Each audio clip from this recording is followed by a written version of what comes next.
الحمد للہ وکفا وسلام علی عبادہ الذین اصطفیٰ لا سیما علی سید الرسل وخاتم الانبیاء وعلی آلہ الذین سلکوا علی طریق الہدی اما بعد فاعوذ باللہ من الشیطان الرجیم بسم اللہ الرحمن الرحیم وعاشروہن بالمعروف فإن کرہتموہن فعسى أن تکرہوا شیئا ویجعل اللہ فیہ خیرا کثیرا وقال النبی صلی اللہ علیہ وسلم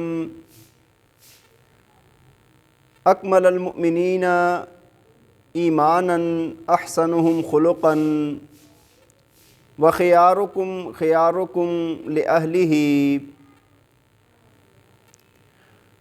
او کما قال علیہ الصلاۃ والسلام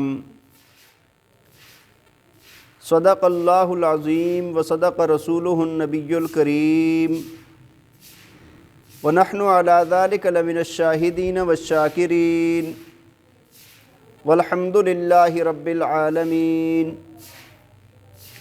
یا رب صلی وسلم دائما ابدا علی حبیبک خیر الخلق کلہم هو الحبیب الذی ترجى شفاعته لکل حول من الاحوال مقتحم رب اشرح لی صدری ویسر لی امری واحلل عقدۃ من لسانی یفقہوا قولی رب زدنی علما رب زدنی عملا سبحانک لا علم لنا الا ما علمتنا انک انت العلیم الحکیم۔ درود پاک پڑھ لیں۔ اللہم صلی علی سیدنا و مولانا محمد وعلی آل سیدنا و مولانا محمد وبارک وسلم۔ اللہم صلی علی سیدنا و مولانا محمد وعلی آل سیدنا و مولانا محمد وبارک وسلم۔ اللہم صلی علی سیدنا و مولانا محمد وعلی آل سیدنا و مولانا محمد وبارک وسلم۔ میرے انتہائی قابل احترام، قابل صد احترام و تکریم معزز و مکرم سامعین کرام، اللہ تعالیٰ کے بندے کی طرف جو احکامات منسوب ہوتے ہیں وہ دو طرح کے ہیں، یعنی آپ آسان الفاظ میں یہ کہہ سکتے ہیں کہ حقوق دو طرح کے ہیں۔ ایک کو حقوق اللہ کہا جاتا ہے اور دوسرے حقوق کو حقوق العباد کہا جاتا ہے۔ حقوق اللہ کا مطلب یہ ہے کہ وہ حقوق جو اللہ تعالیٰ کے بندے پر ہیں ان کو حقوق اللہ، اللہ کے حقوق کہا جاتا ہے،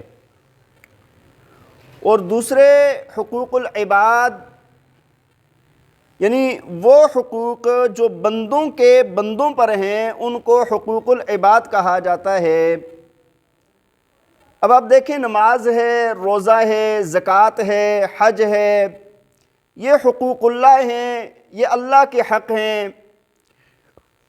اور اس کے علاوہ اگر جو معاملات ہیں ایک دوسرے کے ساتھ حسن سلوک کا تعلق جو ہے، ایک دوسرے کے ساتھ اچھائی کا، کسی کے ساتھ برائی کا، یا کسی کے ساتھ کسی کے ادب اور احترام کا، بڑوں کا احترام کرنا، چھوٹوں پر شفقت کرنا، ناپ تول میں کمی نہ کرنا، کسی کو تکلیف نہ دینا، کسی کو گالم گلوچ نہ کرنا، کسی کو دھوکہ نہ دینا، کسی کی غیبت نہ کرنا، کسی کی چغلی نہ کرنا، کسی کے ساتھ فراڈ نہ کرنا، یہ سارے کے سارے جتنے بھی حقوق ہیں ان کو حقوق العباد کہا جاتا ہے۔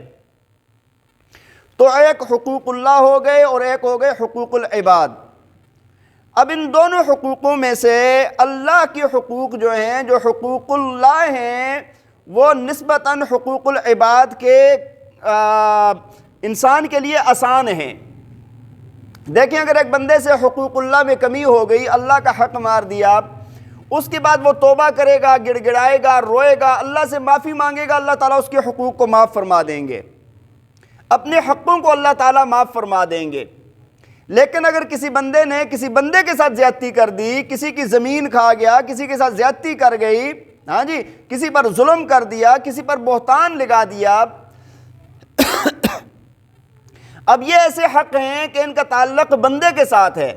اب اگر یہ بندہ نا اللہ تعالیٰ سے جتنا چاہے معافیاں مانگتا رہے، جب تک بندہ معاف نہیں کرے گا اللہ تعالیٰ اس بندے کو معاف نہیں فرمائیں گے۔ اس وجہ سے حقوق العباد کا معاملہ زیادہ سخت ہے، حقوق العباد کا معاملہ زیادہ سخت ہے۔ اب دیکھیں حدیث شریف میں آتا ہے، نبی پاک صلی اللہ علیہ وسلم ایک مرتبہ صحابہ کی مجلس میں بیٹھے ہوئے ہیں اور آپ نے پوچھا، فرمایا کہ بھئی یہ بتاؤ کہ مفلس بندہ کون ہے، غریب بندہ کون ہے؟ تو صحابہ نے ظاہر جو جواب تھا وہی دیا، فرمایا کہ یا رسول اللہ غریب انسان وہ ہوتا ہے، مفلس انسان وہ ہوتا ہے کہ جس کے پاس رہنے کے لیے مکان نہ ہو، کھانے کے لیے کچھ نہ ہو، پہننے کے لیے کچھ نہ ہو، جس کے جیب میں روپیہ پیسہ نہ ہو، یعنی وہ بندہ غریب ہوتا ہے، مفلس ہوتا ہے۔ تو نبی پاک صلی اللہ علیہ وسلم نے فرمایا بھائی نہیں، یہ بندہ مفلس نہیں ہے، حقیقی مفلس تو ایک اور بندہ ہے۔ تو فرمایا کہ مفلس بندہ وہ ہے کہ جب قیامت قائم ہو جائے گی، اللہ کے دربار میں حاضری ہوگی، فرمایا کہ تب ایک بندہ بہت نیکیاں لے کر آئے گا، نیکیوں کے انبار لگے ہوئے ہوں گے، ڈھیر لگے ہوئے ہوں گے۔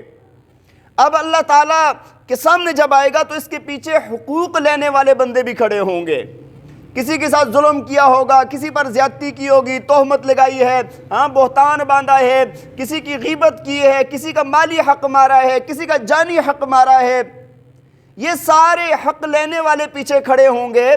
تو فرمایا کہ اب کیا ہوگا، وہ جب مطالبہ کریں گے تو اللہ تعالیٰ فرمائیں گے کہ بھائی اس بندے کی جو نیکیاں ہیں نا وہ ان دوسرے لوگوں کو دے دی جائیں، جو حق لینے والے ہیں ان کے جتنا جتنا نقصان کیا ہوا ہے نا اتنی اتنی نیکیاں دی جائیں۔ اور نیکیاں پتہ ہے کیسے تقسیم ہوں گی؟ علامہ شامی رحمہ اللہ تعالی علیہ نے لکھا، فرمایا اگر کوئی کسی کی ناجائز ایک پائی کھا جاتا ہے نا تو فرمایا کہ اس کے بدلے میں 750 مقبول نمازیں دینی پڑیں گی۔ کتنی نمازیں؟ 750 مقبول نمازیں اس بندے کو دینی پڑیں گی جس نے ایک پائی کسی کی کھائی ہے۔ اب اتنے تھوک کے حساب سے جب نیکیاں نکلنے لگیں گی نا، حق لینے والے جب نیکیاں لے رہے ہوں گے تو فرمایا کہ ایک وقت ایسا آئے گا کہ اس بندے کی نیکیاں ختم ہو جائیں گی اور حساب لینے والے بندے ابھی بھی پیچھے کھڑے ہوں گے، حساب لینے والے ابھی بھی پیچھے باقی کھڑے ہوں گے۔ تو اب فرشتے عرض کریں گے یا اللہ اس کی نیکیاں ختم ہو گئی ہیں، حساب والے بندے ابھی بھی کھڑے ہیں۔ اللہ تعالیٰ فرمائیں گے کہ ان کے گناہوں کو اٹھا کے اس کے پلڑے میں ڈال دو، اور فرمایا کہ ان کے گناہوں کو نا اس کے پلڑے میں ڈال دیا جائے گا جتنی اس نے زیادتی کی ہوگی۔ فرمایا کہ اب یہ بندہ جو لے کر گیا تھا، نیکیوں کے پہاڑ لے کر گیا تھا، لیکن یہ گناہوں کے پہاڑ اپنے کندھوں پر لاد کے جہنم کے اندر جا رہا ہے، یہ بندہ حقیقی مفلس ہے۔ یہ بندہ کیا ہے؟ حقیقی مفلس ہے۔ اب دیکھیں ہم نے تو کبھی اس بات کو سوچا ہی نہیں ہے نا، ہم نے کبھی اس بات کا دھیان ہی نہیں دیا۔ ہم کہتے ہیں دیندار بندہ کون سا ہے؟ ہمارے نزدیک دیندار بندہ وہ ہے جو لمبی نمازیں پڑھتا ہو، جو حج کرے اور جو روزے رکھے، ہم کہتے ہیں بڑا نیک بندہ ہے۔ چاہے حقوق العباد میں اس نے لوگوں کی زمینیں غصب کر رکھی ہوں، لوگوں پر ظلم کر رہا ہو، لوگوں کے حق مار رہا ہو، لیکن ہم کہتے ہیں پھر بھی یہ دیندار ہے۔ دینداری کا نا پیمانہ ہم نے اپنا بنایا ہوا ہے، اللہ کے نزدیک یہ پیمانہ نہیں ہے۔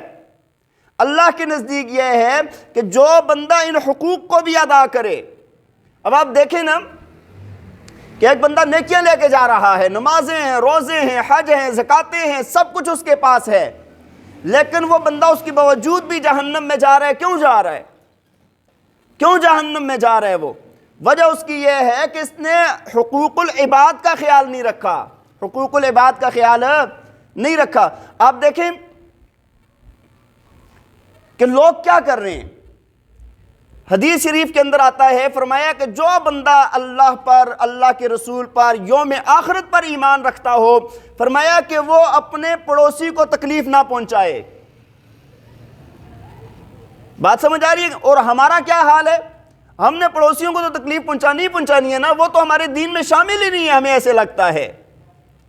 اللہ کے پاک پیغمبر فرماتے ہیں، فرمایا کہ پڑوسیوں کے حقوق بتانے کے لیے جبریل علیہ السلام اتنی بار میرے پاس آئے کہ مجھے ایسے لگا کہ شاید کہ پڑوسیوں کو وراثت کے اندر شامل کر دیا جائے گا۔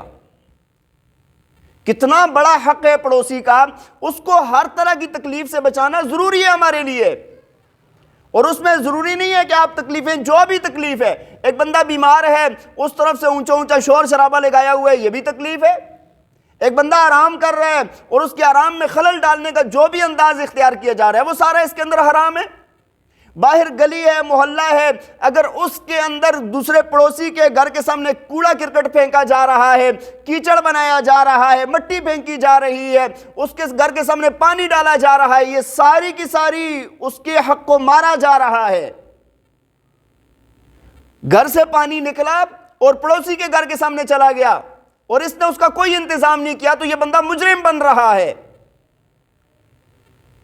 اپنے آپ کو، حقوق العباد کو پورا کرنے کے بعد ہی بندہ مسلمان کہہ سکتا ہے اور وہ اصل مسلمان ہو سکتا ہے۔ اپنے پڑوسیوں کا انتہا درجے کا خیال رکھنا، پھر عزیز و اقربا کا خیال رکھنا، عزیز و اقربا کا خیال رکھنا۔ یہ بات یاد رکھیں، عزیز و اقربا کے جو حقوق ہیں وہ بندوں پر لازم ہیں۔ اللہ تعالیٰ نے قرآن میں جا بجا جو خرچ کرنے کا فرمایا ہے نا، ان کے اندر حقوق العباد بھی آتے ہیں، اور حقوق العباد میں جو قریبی رشتہ دار ہیں ان کا حق سب سے پہلے آتا ہے۔ کل ہی ایک کلپ میرے سامنے آیا، مفتی صاحب فرما رہے تھے، فرمایا کہ بھائی لازم نہیں ہے کہ اگر تمہارے بہن بھائیوں میں سے اگر کوئی غریب ہے، اس کے گھر کا گزران نہیں چل رہا، تو جو مالدار بہن بھائی ہیں ان کو اس پر خرچ کرنا لازم ہے۔ اس کا آ کر مانگنا ضروری نہیں ہے یا ان کو بتانا ضروری نہیں ہے، بلکہ جو مالدار ہے، جس کو پتہ ہے، وہ ان کے مالی حق ادا کرے، اس پر خرچ کرے، یہ اس کے ذمہ فرض ہے، چاہے وہ بہن ہے یا چاہے وہ بھائی ہے۔ بہن ہے تو وہ بھی اپنے بھائی، غریب بھائی پر خرچ کرے گی، اور اگر بھائی ہے تو وہ بھی اپنے غریب بھائی پر خرچ کرے گا۔ ہمیں پتہ ہوتا ہے، سب کچھ پتہ ہوتا ہے کہ بھئی ہمارا بھائی ہے، بہن ہے، ہمارے عزیز و اقربا میں قریبی رشتہ دار ہیں، یا بعض دفعہ والدین الگ ہیں اور والدین غریب ہیں، ان پر ہم 2، 4، 500، 1000 روپیہ بھی خرچ کرنے کے لیے تیار نہیں ہوتے، تو پکڑے جائیں گے۔ یہ میں آپ کو بتا دوں، یہ اللہ کے حق ہیں بندوں کی طرف، اللہ نے یہ حق بندوں کے ہمارے اوپر لازم کر دیے ہیں، اگر ہم ان کو پورا نہیں کریں گے تو اللہ کے ہاں مجرم ٹھہریں گے۔ تو یہ جو حقوق العباد ہیں ان کا انتہائی خیال رکھنا چاہیے، انتہائی خیال رکھنا چاہیے۔ اچھا آپ دیکھیں نا، میں بہت سارے لوگوں کو دعوت دیتا ہوں، میں کہتا ہوں، لوگ پوچھتے ہیں تو میں کہتا ہوں یار عزیز و اقربا میں دیکھو، اپنے قریبی رشتہ داروں میں دیکھو، آپ کی بہنیں ہیں، پھوپھیاں ہیں، خالائیں ہیں، چاچو ہیں، ماموں ہیں، ہاں بھائی ہیں، بہنیں ہیں، جو بھی قریبی رشتہ دار ہیں جن کو ضرورت ہے وہاں پر خرچ کرو، زیادہ ثواب ہے۔ میں بہت ایسے لوگوں کو جانتا ہوں کہ جو باہر بڑا بڑا خرچ کر رہے ہوتے، اپنے بہن بھائی پہ 100 روپیہ بھی خرچ نہیں کرتے۔ سب سے پہلا خرچ کرنا ان پر لازم ہے، بلکہ حدیث شریف کے اندر آتا ہے جو اپنے قریبی رشتہ دار پر خرچ کرتا ہے، فرمایا کہ اس کو دوہرا ثواب ملتا ہے، ڈبل ثواب ملتا ہے اس کو خرچ کرنے کا۔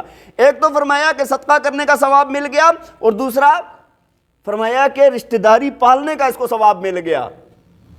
اور حدیث شریف کے اندر آتا ہے، اللہ کے پاک پیغمبر نے فرمایا جو بندہ یہ چاہتا ہو اس کے مال کے اندر برکت آئے، اور جو بندہ یہ چاہتا ہو کہ اس کی عمر لمبی ہو، تو فرمایا کہ وہ اپنے رشتہ داروں کے ساتھ صلہ رحمی کرے، رشتہ داروں پر خرچ کرے، فَلْيَصِلْ رَحِمَهُ۔ عمر لمبی کرنا چاہتے ہیں اور مال میں برکت چاہتے ہیں تو سب سے قریبی لوگوں کا حق ہوا کرتا ہے۔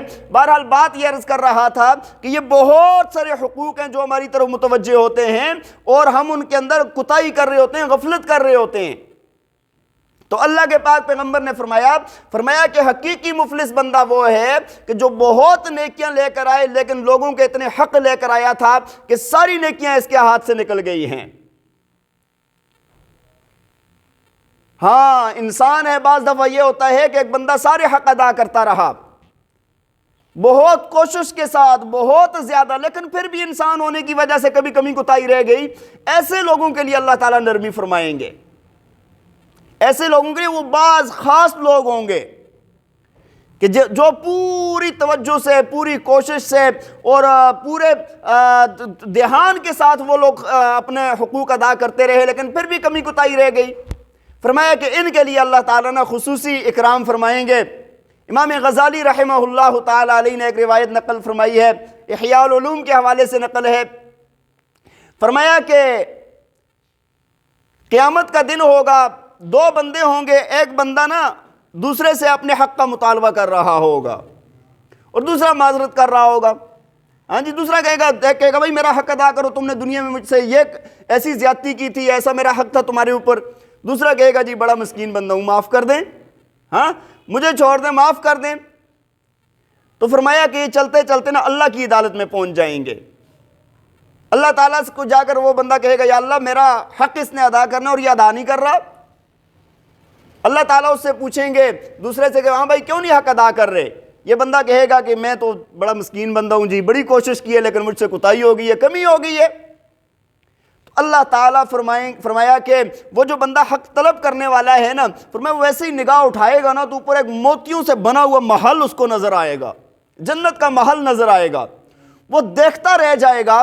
اور وہاں پر نا وہ بندہ کیا کرے گا کہ پھر وہ سوال کر دے گا یا اللہ یہ محل کسی پیغمبر کا ہے؟ اتنا خوبصورت محل، اتنی خوبصورت جگہ کسی پیغمبر کی ہے؟ اللہ تعالیٰ فرمائیں گے نہیں میرے بندے، یہ اس بندے کا ہے جو اس کا حق ادا کرے، اور اس کا حق ہے کسی کو معاف کر دینا، اپنے مسلمان بھائی کو معاف کر دینا۔ وہ کہے گا یا اللہ میں نے جو اس سے حق لینے نا میں نے معاف کر دیا، مجھے دے دیں۔ فرمایا کہ اس بندے کو اللہ تعالیٰ وہ محل عطا فرما دیں گے اور اس بندے کی طرف سے اس کو معافی مل جائے گی۔ تو میں نے آپ کو عرض کی کہ یہ تو خاص لوگ ہوں گے نا جو بہت کوشش کرتے ہیں، بہت اہتمام کرتے ہیں، پھر بھی کمی کوتاہی رہ جاتی ہے تو اللہ تعالیٰ ان کے لیے ایسا بھی انتظام فرمائیں گے۔ لیکن اگر جان بوجھ کے کمی کوتاہیاں کی گئی، بہتان لگائے گئے، الزام لگائے گئے، آج اس وقت کی سب سے بری بات تہمتیں لگ رہی ہیں، لوگوں کی عزتوں کو اچھالا جا رہا ہے، علم ہے نہیں ہے، کچھ بھی پتہ ہے نہیں ہے، لیکن الزام لگائے جا رہے ہیں، غیبتیں کی جا رہی ہیں۔ میں نے آپ کو پہلے عرض کی نا کہ ہم اس بات کو مسلمانی کا حصہ سمجھتے ہی نہیں ہیں۔ نیک لوگ اور خواص لوگ وہ بھی غیبت کر رہے ہوتے ہیں، جو نیک تصور کیے جاتے ہیں، تہجد گزار، نمازی، حج کرنے والے، زکوٰۃ ادا کرنے والے، روزے رکھنے والے، دن کو بیٹھ کے رات کو بیٹھ کے اللہ اللہ کرنے والے، وہ بھی غیبت کر رہے ہوتے ہیں، اور غیبت کر کے بالکل دامن جھاڑ کے اٹھ جاتے ہیں، پرواہ بھی نہیں ہوتی کہ ہم نے کتنا بڑا گناہ کر دیا ہے۔ حدیث شریف میں آتا ہے، فرمایا کہ اللہ کے پاک پیغمبر نے فرمایا الغیبت اشد من الزنا، فرمایا غیبت زنا سے بڑا گناہ ہے۔ غیبت کرنا زنا سے بڑا گناہ ہے۔ ہم نے گناہوں کی فہرست سے ہی اس کو نکالا ہوا ہے۔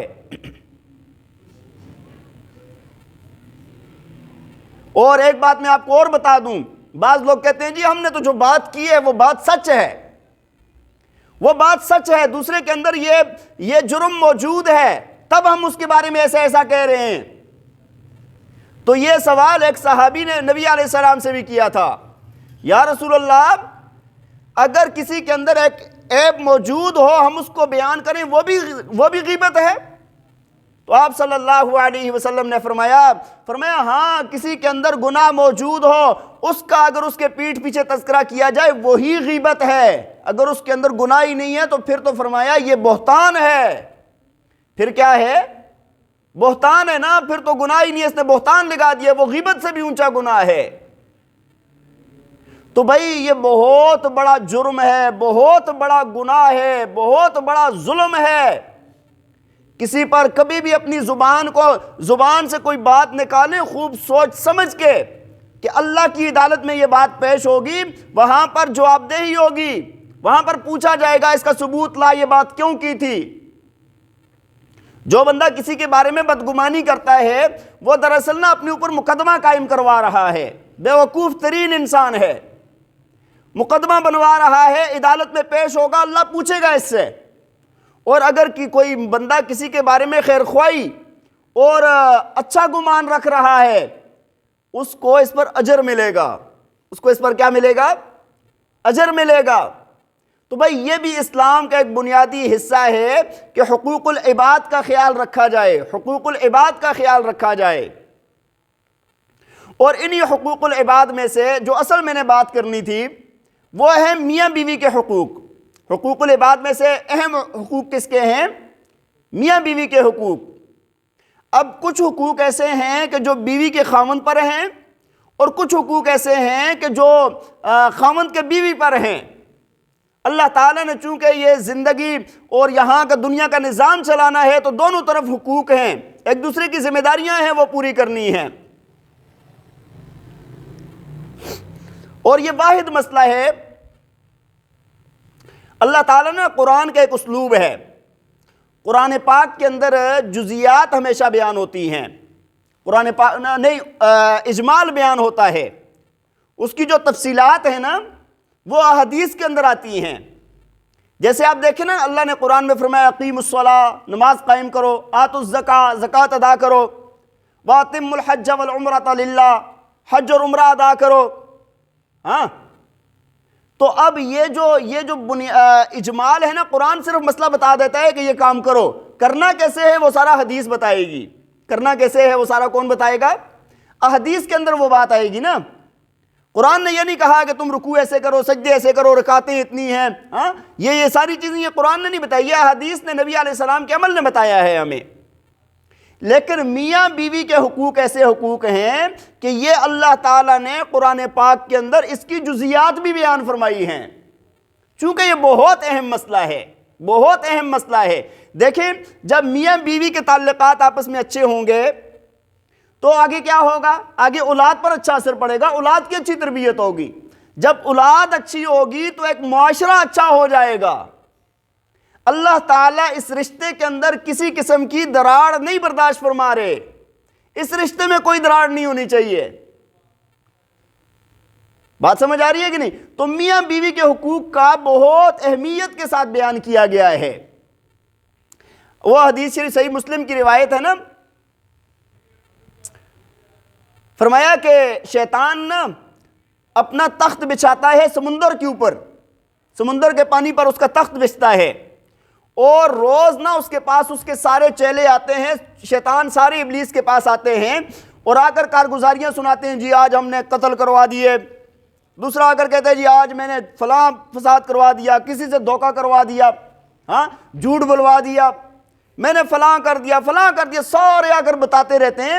حدیث کے اندر آتا ہے، فرمایا کہ شیطان ابلیس جو ہے وہ خوش ہوتا ہے لیکن کم کم خوش ہوتا ہے، کہتے ہیں ہاں بہت اچھا بہت اچھا بہت اچھا، ایسے وہ کہہ رہے ہیں ٹھیک ہے ٹھیک ہے بہت اچھا کیا بہت اچھا کیا، کارگزاری سن رہا ہوتا ہے شام کو۔ فرمایا کہ ایک شیطان آتا ہے پیچھے سے، وہ آ کر کہتا ہے کہ میں نے آج میاں بیوی کے اندر جھگڑا کروایا، اور جھگڑے کے بعد میں نے ان میں تفریق کروا دی، جدائی کروا دی۔ نبی پاک صلی اللہ علیہ وسلم نے فرمایا ابلیس اٹھ کے اس کو گلے لگاتا ہے، خوش ہوتا ہے اور کہتا ہے یار اصل کام تو تو نے کیا ہے۔ اصل کام کس نے کیا ہے؟ تو نے کیا ہے۔ اب آپ دیکھیں، شیطان قتل والے پر بھی اتنا خوش نہیں ہو رہا، اور معاملات پہ بھی اتنا خوش نہیں ہو رہا، وہ میاں بیوی کی جدائی پر زیادہ خوش ہو رہا ہے۔ تو یہ حقوق انتہائی اہم ہیں، انتہا درجے کا ان کی اہمیت ہے، اس وجہ سے اس رشتے کا بہت زیادہ خیال رکھنا چاہیے۔ تو میں انشاءاللہ آپ کے سامنے 2-3 باتیں عرض کرتا ہوں کہ بیوی کے خاوند پر کیا حقوق ہیں، یہ 2-4 باتیں آپ کے سامنے عرض کر دیتا ہوں، آخری وقت ہے، اور پھر بیوی پر خاوند کے کیا حقوق ہیں وہ انشاءاللہ آئندہ جمعے میں آپ کے سامنے عرض کر دوں گا۔ اب خاوند پر بیوی کے کیا حقوق ہیں؟ ایک تو سب سے پہلے قرآن کے اندر ایک بات ہے، تفصیلی وقت نہیں ہے چونکہ میں مختصر عرض کروں گا۔ اللہ تعالیٰ نے فرمایا وَعَاشِرُوهُنَّ بِالْمَعْرُوفِ، اللہ تعالیٰ فرماتے ہیں ان کے ساتھ بہت اچھے طریقے سے زندگی گزارو۔ بیوی کے ساتھ کیا کرو؟ حسن معاشرت کے ساتھ زندگی گزارو، ان کے ساتھ حسن سلوک کرو بیوی کے ساتھ۔ اور اگلا جملہ بڑا پیارا ہے، فرمایا فَإِن كَرِهْتُمُوهُنَّ فَعَسَىٰ أَن تَكْرَهُوا شَيْئًا وَيَجْعَلَ اللَّهُ فِيهِ خَيْرًا كَثِيرًا۔ فرمایا کہ اگر تمہیں یہ بیوی اچھی نہیں لگتی یا اس کا کوئی اخلاق یا کوئی بات اس کی اچھی نہیں لگتی، تو فرمایا کہ ممکن ہے کہ اللہ تعالیٰ نے تمہارے لیے اس کے اندر بہت ساری اچھائیاں رکھ دی ہوں۔ ایک اچھائی اگر نہیں ہے لیکن کیا پتہ اس کے علاوہ بہت ساری اور اچھائیاں موجود ہوں۔ اللہ تعالیٰ اس سے نیک صالح اولاد عطا فرما سکتے ہیں، اللہ تعالیٰ اس کی وجہ سے اس کی دینی ترقی فرما سکتے ہیں۔ تو فرمایا کہ عورت کے اندر اگر تمہیں وقتی پسند نہیں بھی ہے کوئی بات، لیکن اللہ تعالیٰ نے شاید تمہارے لیے بہت ساری اچھائیاں رکھی ہوں، ان اچھائیوں کا خیال رکھ کے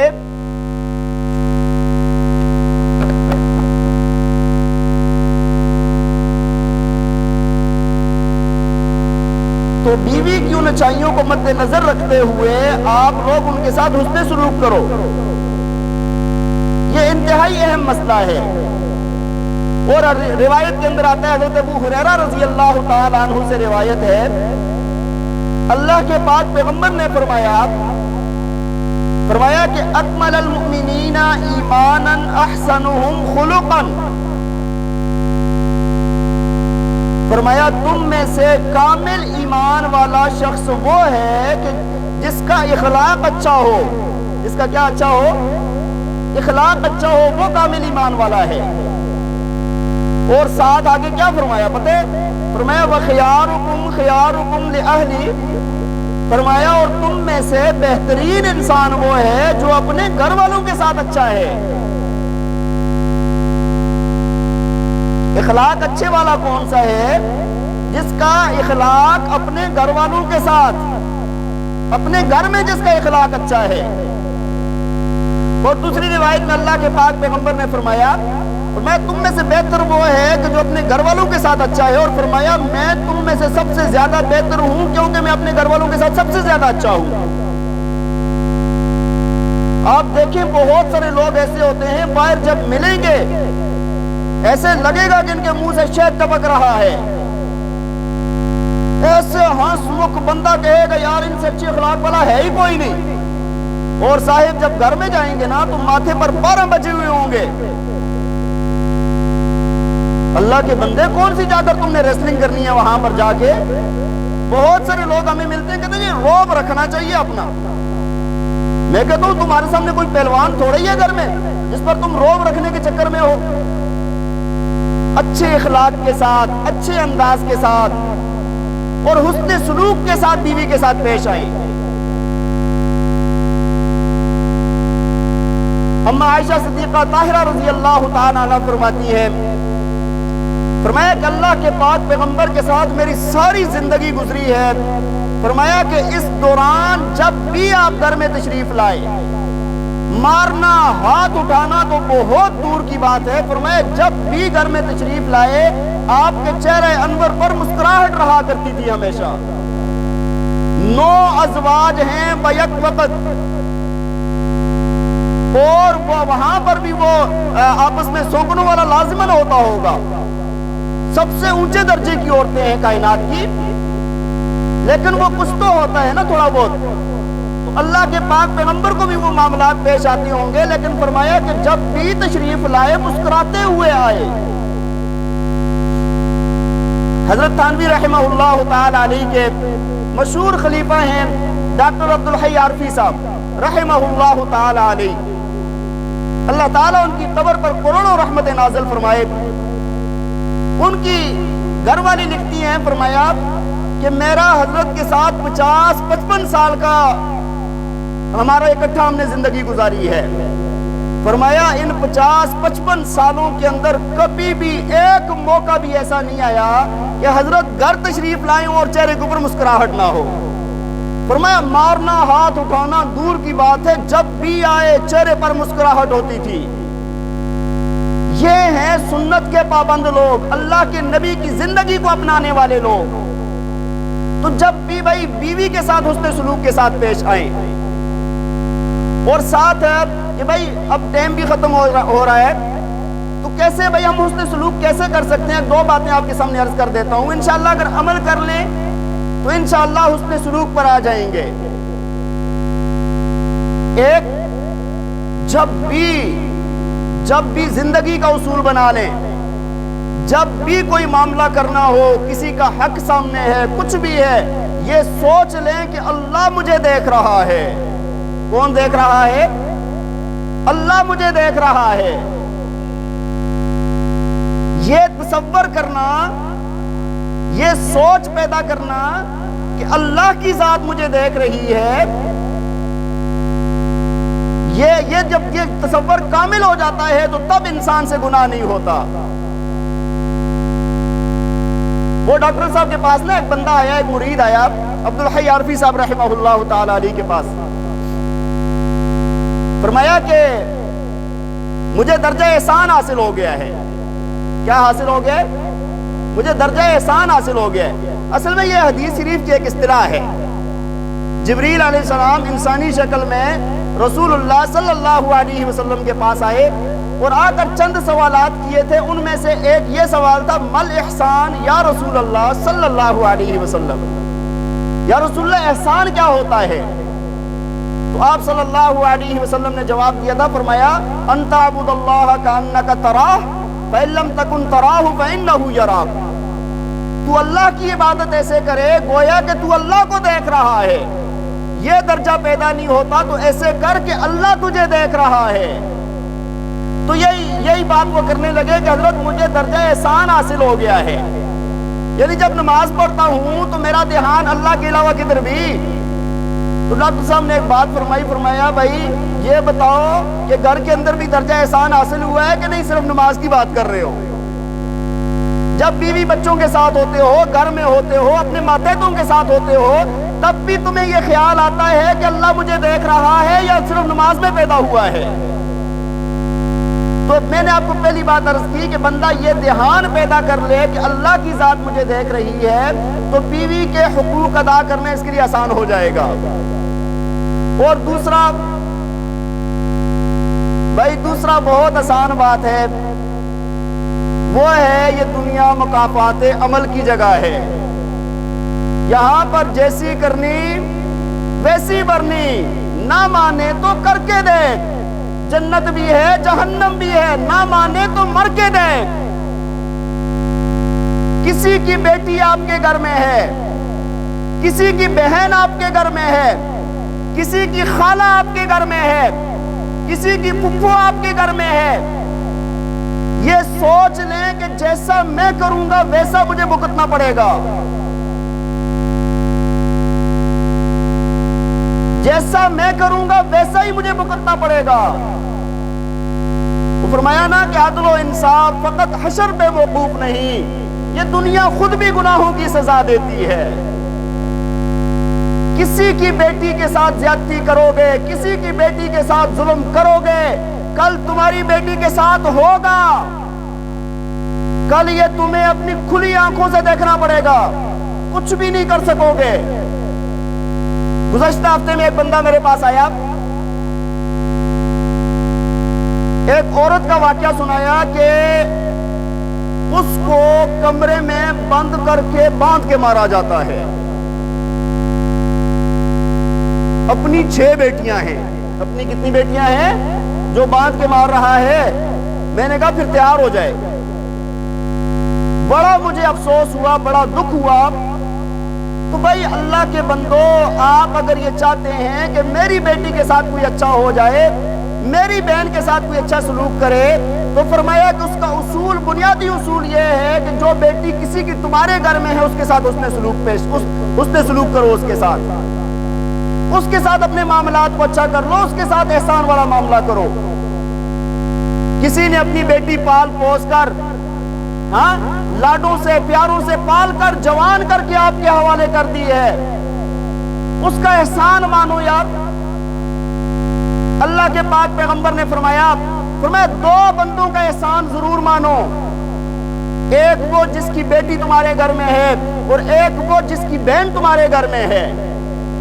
کون کون ہے؟ ایک سسر، ساس سسر ہو گئے، دوسرا سالہ سالی ہو گئے، جن کی بہن، تو اللہ کے پاک پیغمبر نے فرمایا بھائی نازوں سے، لاڈوں سے، پیار سے، محبت سے پال کے کوئی اپنی بیٹیوں کو جوان کرتے ہیں لوگ، اور پھر اس کے بعد آپ کے حوالے کر دیتے ہیں اللہ کا حکم سمجھتے ہوئے۔ وہ جگر کے ٹکڑے ہوتے ہیں، ان کو بندہ ایک لمحے کے لیے اپنے سے جدا نہیں کر سکتا۔ وہ بچیاں اگر رات کو سوتے ہوئے اگر ان کی زبان سے ایک بات نکل جاتی ہے تو والدین پھڑپھڑا جاتے ہیں، ان کو سکون نہیں آتا۔ اگر بچی رات کو بیمار ہو جاتی ہے تو ماں باپ ویسے ہی جاگ رہے ہوتے ہیں۔ وہ بچی جوان کر کے آپ کے حوالے کر دی ہے، اب اس کے ساتھ اگر اب بیڑیوں والا سلوک کیا جا رہا ہے، جانوروں والا سلوک کیا جا رہا ہے، تو بھائی کل خود بھی تیار ہو جائیں، پھر آپ کو یہ برداشت بھی کرنا پڑے گا۔ بات سمجھ آ رہی ہے کہ نہیں؟ میں تو کہا کرتا ہوں یہ جو جانور ہیں نا، جانور وہ بھی اپنی مادہ کا خیال رکھتے ہیں، وہ جانور بھی اپنی مادہ کا خیال رکھتے ہیں، لیکن انسانوں کو کیا ہو گیا ہے، نہ قدری کر رہے ہیں۔ تو بات یہ عرض کر رہا تھا کہ بھائی حقوق العباد اور حقوق العباد میں بنیادی حق جو ہے وہ میاں بیوی کے حقوق ایک دوسرے پر ہیں۔ ایک صحابی نے آ کر عرض کیا رسول اللہ بیوی کا میرے اوپر کیا حق ہے؟ آپ نے فرمایا جیسا کھائے ویسا کھلا، جیسا پہنے ویسا پہنا، اور فرمایا کہ اس کو منہ پر نہ مار، اس کو مار پٹائی نہ کر، اور فرمایا کہ اس کو برا بلا نہ کہ، اور کبھی اگر بیوی سے غلطی ہو جائے نا تو اللہ تعالیٰ نے فرمایا کہ جب وہ معافی مانگ لے، بات ختم ہو جائے، تو فرمایا اب اس کے لیے راستے نہ تلاش کیا کرو۔ تو بھائی میں نے آج آپ کے سامنے چند ایک باتیں عرض کر دی کہ بیوی کے کیا حقوق ہیں خامند پر۔ انشاءاللہ آئندہ جمعے میں آپ کو یہ عرض کروں گا کہ بھائی خامند کے کیا حقوق ہیں بیوی پر۔ پہلے بیوی کے حقوق بیان کیے نا، بات سمجھ آ رہی ہے کہ نہیں؟ تو خامند کو بھی اللہ تعالیٰ نے حق دیے ہیں، گھر کا منتظم ہے، اس کے حق بہت زیادہ ہیں۔ وہ انشاءاللہ آئندہ جمعے میں اللہ تعالیٰ نے خیر فرمائی تو آپ کے سامنے عرض کروں گا۔ وقت پورا ہو گیا ہے، اللہ تعالیٰ ہمیں عمل کرنے کی توفیق عطا فرمائے، اور دعا فرمائیں کہ بہت سارے لوگوں نے دعاؤں کے لیے کہا ہے، اللہ تعالیٰ سب کی نیک جائز حاجات پوری فرمائے، اور جو بیمار ہیں اللہ تعالیٰ ان کو شفا عطا فرمائے، اور جو حاجت مند ہیں اللہ تعالیٰ ان کی حاجات کو پورا فرمائے، اور اللہ تعالیٰ ہمیں دین کی سمجھ عطا فرمائے، اور اللہ تعالیٰ ہماری زندگی اسلام والی زندگی عطا فرمائے اور ایمان والی موت عطا فرمائے۔ وآخر دعوانا ان الحمد للہ رب العالمین۔ اذان کے بعد سنت عطا فرمائے۔